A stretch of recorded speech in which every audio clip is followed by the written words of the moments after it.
Hello hello hello hello, good morning everyone. So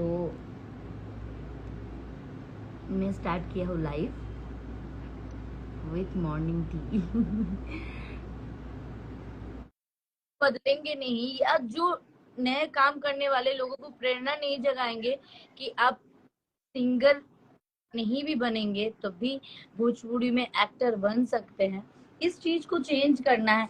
obviously जो singer है वो actor नहीं है, जो वो हम एक्टिंग अच्छा करते हैं, हम डांस अच्छा करते हैं, इसका मतलब ये नहीं कि हम अच्छा गाना गाएंगे। हाँ, बहुत अच्छा है कि गाना अच्छा, लेकिन बहुत लोगों का ये शिकायत है हम अगर हिट सिंगर नहीं बनेंगे तो एक्टर हमको कोई लेगा नहीं। और ये प्रॉब्लम होती है भोजपुरी में अक्सर। क्या आए दिन लोग खुल के बोल नहीं पाते हैं। प्रॉब्लम बहुत मुझे प्रॉब्लम बहुत गंदी बोलती हूँ। हाँ, ये राजनीति है, प्रॉब्लम बहुत गंदा राजनीति,